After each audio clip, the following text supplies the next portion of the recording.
하나님의 말씀은 하박국 1장 13절에서 우리 17절 읽으시고 또 2장에서 3절까지 이렇게 이어가서 읽도록 하겠습니다. 하박국 1장 13절서부터 다 같이 시작.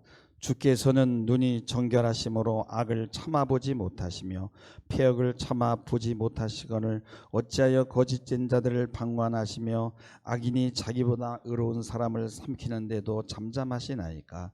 주께서 어찌하여 사람을 바다의 고기 같게 하시며 다스리는 자 없는 벌레 같게 하시나이까. 그가 낚시로 모두 낚으며 그물로 잡으며 투망으로 모으고 그리고는 기뻐하고 즐거워하며 그물에 제사하며 투명 앞에 분향하오니 이는 그것을 힘입어 소득이 풍부하고 먹을 것이 풍성하게 됨이니이다. 그가 그물을 떨고는 계속하여 여러 나라를 무자비하게 멸망시키는 것이 옳으니이까. 내가 내 파수하는 곳에 서며 성루에 서리라. 그가 내게 무엇이라 말씀하실는지 기다리고 바라보며 나의 질문에 대하여 어떻게 대답하실는지 보리라 하였더니 여호와께서 내게 대답하여 이르시되 너는 이 묵시를 기록하여 판에 명백히 새기되 달려가면서도 읽을 수 있게 하라. 이 묵시는 정한 때가 있나니 그 종말이 속히 이르겠고 결코 거짓되지 아니하리라. 비록 더딜지라도 기다리라. 지체되지 않고 반드시 응하리라. 아멘. 아멘.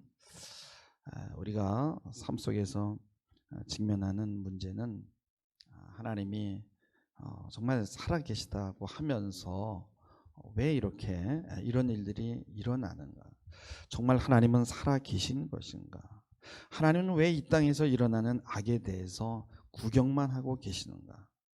산불이 나면 좀 이럴 때 소나기 좀 확 좀 쏟아주셔서 좀 해결해 주시면 좋지. 그 한 사람이 그 뭐 무시받았다고 아마 그렇게 방화를 한 것 같아요. 그 한 사람의 잘못이 정말 엄청난 피해를 가지고 옵니다. 이 푸틴의 잘못된 오판이 무고한 생명들을 앗아가는 거죠. 하나님은 참 전능하시고 선하신데 왜 이런 것들을 막지 않으시는가? 정말 무능하신 것이 아닌가? 아니면 안 계신 것인가?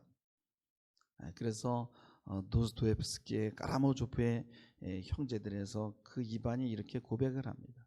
그래, 어른들이 전쟁에 나가서 뭐 죽을 수 있는 거는 그렇다고 치자 이거예요. 그러나 왜 갓난 아이들이 창에 찔려서 들리고 임신한 그 임산부가 정말 그렇게 비참하게 전쟁터에서 죽어야 되냐 이거예요. 아무리 이 신앙이 좋은 사람이라도 이런 상황을 당하게 되면은 의심하게 되는 거예요. 하박국 선지자도 그랬던 것입니다. 하나님, 왜 이런 일이 일어나야 됩니까? 왜 하나님 잠잠하십니까? 하나님 살아계신 거 맞습니까?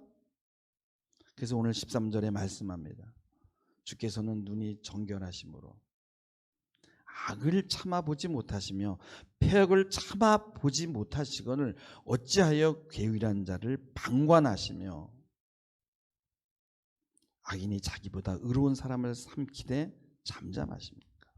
왜 심판하지 않고 가만히 두십니까? 왜 방관하십니까? 그래서 14절에 17절에 그 정말 이 땅에서 일어나는 일들을 보여주는데 어찌하여 사람으로 바다의 어족 같게 하시고 주검자 없는 곤충같이 벌레같이 취급하십니까? 그가 낚시로 모두 취해서 그물을 잡으며 초망으로 모으고 인하여 기뻐하고 즐거워하고 그물에 제사하며 초망 앞에 분향하오니 이는 그것을 힘입어 소득이 풍부하고 식물이 풍성케 됩니다. 착취해가지고요. 그가 그물을 떨고는 연하여 늘 열국을 사륙함이 오르니까. 옛날에는 전쟁이 일어나면요 수십만 명들이 떼죽음을 당했습니다. 요한계시록에도 같은 내용이 나와요. 언제까지 우리의 기도를 들어주시지 않겠습니까? 하나님은 대답하시길 아직은 때가 아니다. 수가 더 차야 된다. 그럼 하나님은 우리 인간의 운명을 가지고 장난을 치는 겁니까? 이스라엘 백성들이 아우슈비츠 가스실에서 죽어갈 때 하나님은 침묵하셨어요. 이때 유대인들은 하나님에게 돌아서서요 막시스트가 되고 공산주의자가 되었어요. 많은 사람들이 그렇게 됐습니다. 그래서 하나님 없이 우리가 총칼 들고 우리가 해야 돼, 우리가 막아야 돼. 하나님은 아무 일도 안 하시는 분이야. 우리가 할 수밖에 없어. 그렇게 해서 이상주의자가 되고 극단주의자가 되는 거예요. 욥기서도 이런 문제를 제기합니다. 욥의 친구들이 욥을 위로하러 왔다가 욥의 고난을 보고 그것이 해석이 되지 않는 거예요. 그러니까 너 숨겨놓은 죄가 있는 거 아니냐, 그러니까 이런 고난을 받는 거지. 그리고 그들은 욥을 버립니다. 왜요? 하나님을 붙들기 위해서. 하나님을 붙들고 의인의 고통도 붙들고 또 의인이 고난받는 그 모순, 이 세 가지를 붙들어야 되는데 이게 논리적으로 맞지가 않는 거예요. 그래서 너무 우울한 거예요.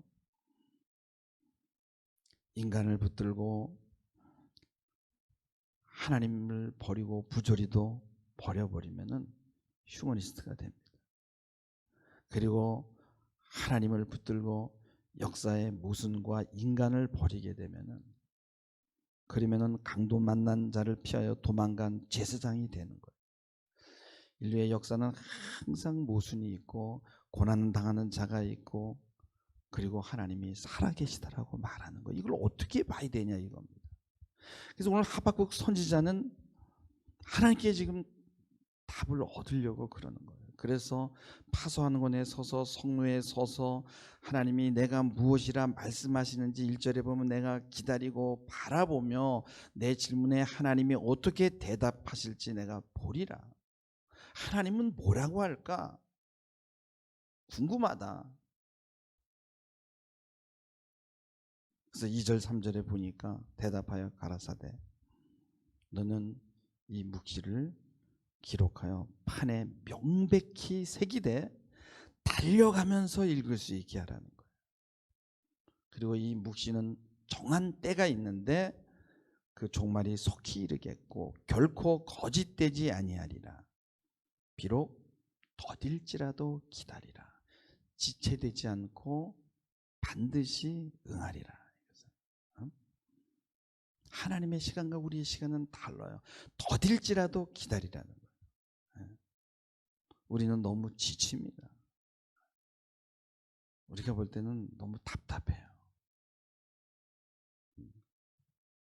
이 과정에는 이 모순이 있는 겁니다. 그래서 이거를 해석이 안 되는 거예요.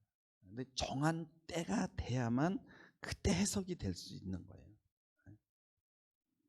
그래서 인간의 악이라는 이 문제는 정한 때까지 우리가 기다려야 되고 그때 가서야 해결이 될 수 있다는 건데 이 과정 중에는 해결이 될 수 없다는 거예요.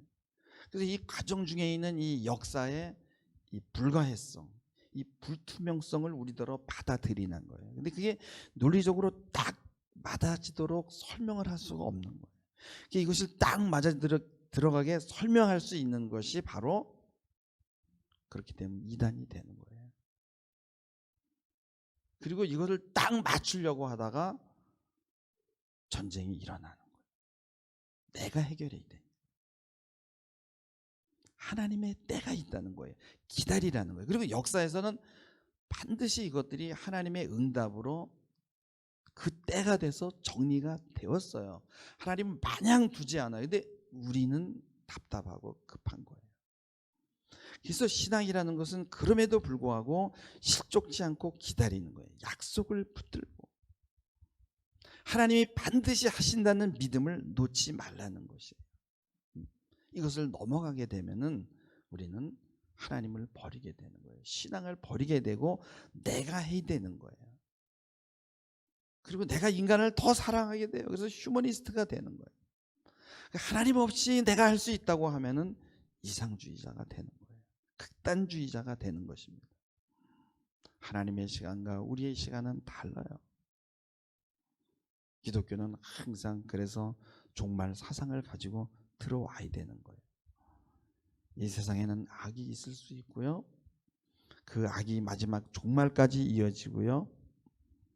그리고 여기서는 또 악이 심판을 받을 수도 있지만은 심판받지 않을 수도 있어요. 우리는 몰라요. 하나님이 어떻게 하실지 우리는 알 수 없어요. 잠언 16장 4절에 보면은 여호와께서 온갖 것을 그 쓰임에 적당하게 지으셨다라고 말씀합니다. 악인도 악한 날에 적당하게 하셨다는 것. 믿음으로 기다리지 못하면 내가 하나님보다 더 의롭게 되는 거예요. 그래서 우리는 과정 중에 일어나는 이 부조리를 견뎌내야 되는 거예요. 동시에 고난받는 자와 함께 해야 되고 그들을 도와야 됩니다. 의인이 고난받는 그 부조리함을 붙들고 또 하나님도 붙들어야 돼요. 그게 바로 예수님이 하신 일이고 그게 바로 복음이에요. 예수님은 몸으로 와서 질고와 고통을 겪으시고요. 우리를 대신해서 불의한 십자가에 매달리셨습니다. 그리고 이 역사 안에서 모순된 죽음을 당하십니다. 의인이지만은 죄인의 누명을 뒤집어 쓰고요. 부당하게 죽으셨어요. 그리고 어찌하여 나를 버리십니까 하고 절규하셨습니다. 그럼에도 불구하고 예수 그리스도는 하나님을 붙드셨고요. 의인의 고난을 붙들었었고 역사의 모순을 붙들었어요. 이게 바로 예수님이 하신 일이에요. 하박국은 오늘 하나님 앞에 섰습니다. 1절에 보니까 그가 내게 무엇이라고 말씀하실는지 내 질문에 어떻게 대답하실지 보리라. 그래야 했더니 하나님이 응답을 주십니다. 하나님은 이렇게 말씀하신 거예요. 얼마나 선명하고 확실한지 판에 명백히 새기되 달려가면서 읽을 수 있게 하라는 얘기 뭐예요? 진하게 그리고 크게 하라는 거예요. 그 내용이 뭐냐면 정한 때가 있고 종말이 속히 이르겠고 결단코 거짓되지 아니하리라. 비록 더디기는 하지만은 기다리라. 지태지지 않고 반드시 응한다는 거예요. 정한 때에 심판과 그 해결이 정말 우리가 볼 땐 더디지만요. 하나님은 정확하다는 거예요. 더디지 않다는 것입니다. 요한계시록 6장 10절에 보니까 큰 소리로 불러 이르되 거룩하고 참되신 대주제여 땅에 거하는 자들을 심판하여 우리의 피를 신원하여 주시지 아니하기를 어느 때까지 하십니까? 그러니까 6장 11절에 보니까 저에게 흰 두루마리를 주시며 가라사대 아직 잠시 동안 쉬되 저희 동무종들과 형제들도 자기처럼 죽임을 당해 그 수가 차기까지 하리라. 형제들도 자기처럼 죽임을 받아서 그 수가 차기까지 하리라. 더 죽어야 한다는 거예요. 지금 하나님 장난치는 겁니까? 인간의 고통과 죽음으로 지금 밀당을 하시는 겁니까? 우리는 몰라요. 왜 하나님이 늦추고 계시는지. 대답은 하나입니다. 정한 때가 있다는 거예요. 정한 때가. 우리가 볼 땐 느린 것 같지만은 하나님은 속히예요. 더딜지라도 결단코 지체되지 않고 반드시 응하리라. 역사에서 증명이 된 거예요. 교만했던 모든 강대국들은 다 쓰러진 거예요. 내가 심판하고 내가 판단할 것이다. 문제는 우리가 그 시간을 견뎌내기가 힘든 거예요. 시편 기자도 똑같은 상황을 만나서 하나님 앞에 기도합니다. 시편 73편 16절에서 20절 보면은 이게 해석이 안 되니까 내가 이것을 어찌하면 알까 생각함즉 너무 고통이 되어서 17절에 하나님의 성소에 들어갈 때 그때 그들의 종말을 깨달았다는 거예요. 주께서 참으로 그들을 미끄러운 곳에 두시며 파멸에 던지니 어찌하여 그리 갑자기 황폐되었는지 놀랄 정도로 그들이 전멸했다는 거예요. 주여 사람이 꿈을 깬 후에는 그 꿈을 무시함 같이 주께서 깨신 후에는 그들의 형상을 멸시하리다. 지루한 것 같지만요 꿈과 같이 일장춘몽과 같이 그것이 바뀌어 버릴 거라는 거예요. 더디지만은 정령 응한다는 거예요. 이런 내용들을 말씀을 그냥 막 달려가면서도 읽을 수 있게 크게 판에 새기라는 거예요. 여러분 자동차 타고 가면서도요. 여러분 간판을 보면 간판이 너무 커요. 진해가지고 그냥 달려가면서도 읽을 수 있잖아요. 그 내용이 뭐냐? 반드시 종말이 오고 반드시 계산을 하겠다는 거예요. 내가 심판을 하겠다는 것입니다. 네가 판단자가 되지 말라는 거예요. 내가 판단하고 내가 하겠다. 그러나 우리가 하게 되면 어떻게 됩니까? 믿음을 버리게 된다는 거예요. 고난과 고통이 원망의 단계를 넘어서 승화까지 가려면요, 하나님의 그 시간이 있어요. 우리도 그들이 당하는 고통을 함께 느끼면서 몸으로 겪어내야 되는 거예요. 여러분 우크라이나 사태에 정말 이 분을 참지 못해서 의경군으로 참여하는 사람들이 있어요. 대단한 것 같아요. 그거는 생명을 거는 거 아닙니까? 내가 직접 가서 몸으로 겪겠다는 거예요. 그래서 우리가 예수를 믿으면은 얼굴이 찡그러지고 망가질 수밖에 없어요. 왜냐하면 모순을 견뎌내고 참아야 되니까. 예수를 믿는데 얼굴이 훤해요. 할렐루야 막 이러면 이게 가짜일 수 있어요. 가짜일 수 있어요.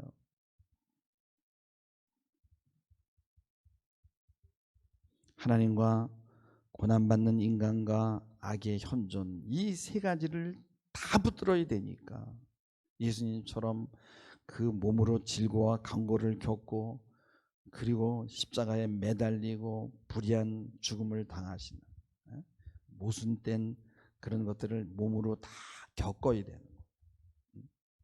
그래서 예수님은 어느 거 하나만 붙드는 게 아니에요. 하나님도 붙드시고 모순된 역사도 붙드시고 그리고 그 고통받는 인간과 함께하는 거예요. 이게 예수님이 하신 일입니다.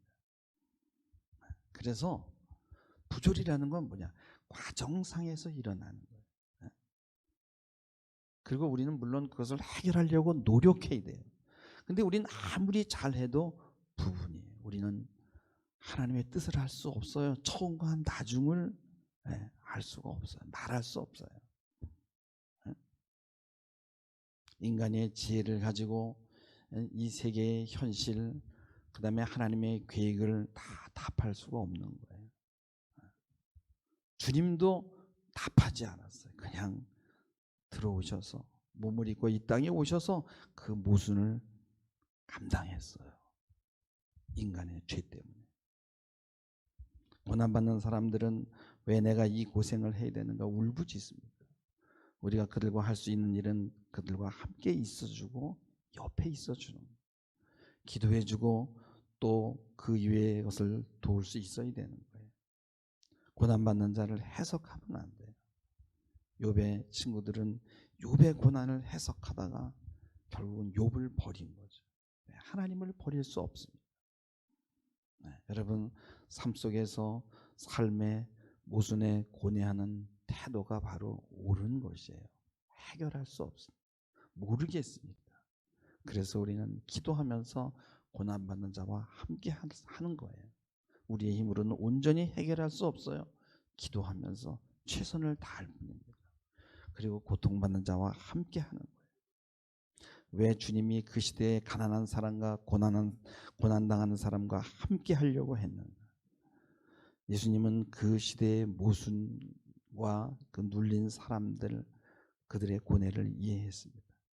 그래서 우리가 주님께 가까이 가는 좋은 방법 중에 하나가 뭐냐? 고통받는 사람과 함께 있는 거예요. 그래서 이사야서 58장 10절에 보면 줄인 자에게 내 심정을 동하며 괴로워하는 자의 마음을 만족해 하면 내 빛이 흑암 중에서 발하여 내 어둠이 낮과 같이 될 것이다 라고 말씀합니다. 주님이 말씀했어요. 내가 굶주렸을 때 먹여주고 목마랐을 때 물을 주지 않느냐. 그러니까 우리가 언제 그랬습니까? 굶주리고 목마른 자에게 내가 제공한 것이 바로 나에게 한 것이다. 그들을 영접한 것이 나를 영접한 것이다. 이 작은 소자에게 물 한 그릇 대접한 것이 곧 내게 한 것이라고 했어요. 우리 주위의 피해자들, 눌려있고 억압받는 자들, 부르짖어하는 자들이 있어요. 우리 주위에도 있고요. 멀리 저 떨어진 나라에도 있고요. 여러분, 잔혹한 하나님이신 것 같지만 그 속에서 하나님은 항상 같이 고통받고 지금도 일하고 계십니다. 여러분, 그들을 위해서 기도해 주시기 바랍니다. 여러분, 하나님이 잔혹한 게 아니라 인간이 잔혹한 거예요. 악과 모순을 용인하시는 하나님처럼 보이지만요, 그것들은 인간이 저지른 거예요. 그것을 담아내는 하나님이 있다는 거예요. 그럼에도 하나님은 큰 그림으로 역사적 차원에서 지금 일하고 계세요. 하나님은 고통받는 자들과 함께하고 계세요. 느린 것 같지만 우리는 기도하면서 기다려야 돼요. 속히 이르겠고 결코 거짓되지 아니하리라. 비록 더딜지라도 기다리라. 지체되지 않고 반드시 응하리라 라고 말씀합니다. 여러분, 고난의 상황에서 인내하시고 기도하시면서 견뎌내기를 주님의 이름으로 부탁을 드립니다. 기도하시겠습니다. 하나님 아버지, 이 땅에 악이 들어와 있는 이 모순을 우리는 피할 수 없습니다. 이것을 당하는 우리 주의 많은 지체들을 돌아보게 하시고 저들의 아픔과 함께할 수 있는 저희 되게 하옵소서. 소외받고 고통받는 자의 편에서 저들을 주님의 마음으로 위로할 수 있는 우리 되게 하옵소서. 감사드리며 예수님의 이름으로 기도하옵나이다.